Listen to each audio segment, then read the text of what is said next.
Nemec feels Rounsberg should be impeached, not only for his conduct the night of the crash, but afterwards as well. So he's shown no contrition, and that, in my mind, is an impeachable offense. With the population across the Black Hills on the rise, the lack of volunteer firefighters is a growing concern. I think a lot of these fire departments, 3 to 5 years, especially in Custer, we might have to close the doors. Freedom and growth were big parts of South Dakota Governor Kristi Noem's message today. I'm bringing legislation to this session to protect the people's right to a medical and a religious exemption from COVID vaccines. The 61-year-old says he's retiring with no regrets. Anyone that puts on the robe, you're trying to do justice each time.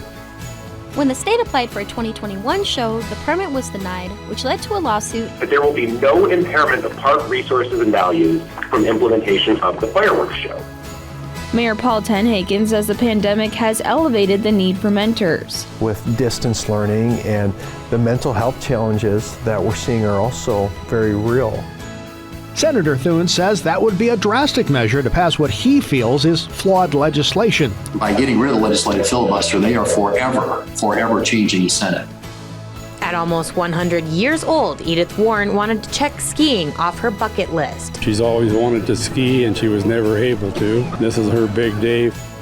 For these participants, livestock showing is a sport. Well, competition is the name of the game, and that's exactly what this is for a lot of youth exhibitors from around the nation.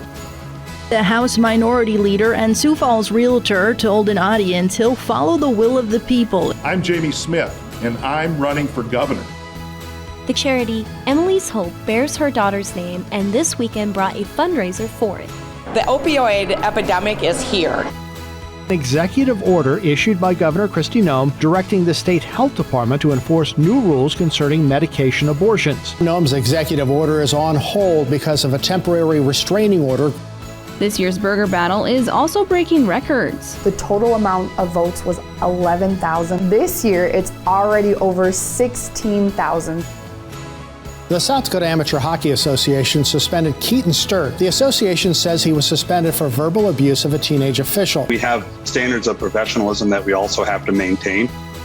Court papers say over the past few weeks, Shower sent 3 photos of his penis to an FBI agent posing as a 12-year-old girl. Yesterday, investigators executed a search warrant at Shower's Sioux Falls home. Josh and Tara Heitman knew they wanted to fill the community with joy this holiday. It's just something to brighten up this time for seniors. The Deadwood Gaming Association says 6 casinos were taking part in the Super Bowl sports wagering. Amazing interest by our sports betting community. Rook collapsed. Nurses, firefighters, EMTs, and even a neurosurgeon rushed to help. I don't know how I can ever say thank you and show gratitude enough. Snoop Dogg, fresh off his performance in the Super Bowl, is coming to Sioux Falls in 2 months. Sioux Falls needs some hip-hop. We need to change it up a little bit. She felt she could no longer be the teacher she wanted to be at O'Gorman. How do we think about our students then, who identify with us? 5 breweries have created a special beer for you to try out during the month of March. The increase in breweries downtown has also made everybody sort of step up their game. Gordon knows his fundraiser is just a drop in the bucket, but he says he can't just stand by and do nothing. I have friends who have family over there.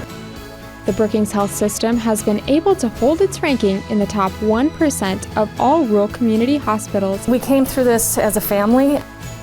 This land west of the Sioux Falls Airport is a hopping place when it comes to jackrabbits. Yeah, it's very cool to see them. They're a unique species, iconic to South Dakota for sure. Claire Halverson is spending his morning getting pans put away after breakfast at the banquet. He volunteers here weekly. It's rewarding. Feel like I'm doing some good. This June marks 50 years since the devastating flood in Rapid City that claimed the lives of 238 people. The theme of this year's event is to remember, honor, and commemorate. All 4 of the state lawmakers we talked with say this session was unlike any other they've experienced. Everybody was able to benefit. It wasn't just concentrated in one particular area. One of the owners made several comments on Facebook threatening to ban all Native Americans from the hotel. It was a huge insult towards the whole Sioux Nation. Whether in Kansas or at a watch party, USD fans are ready to cheer on their team. I'm so grateful to be part of this history in the making.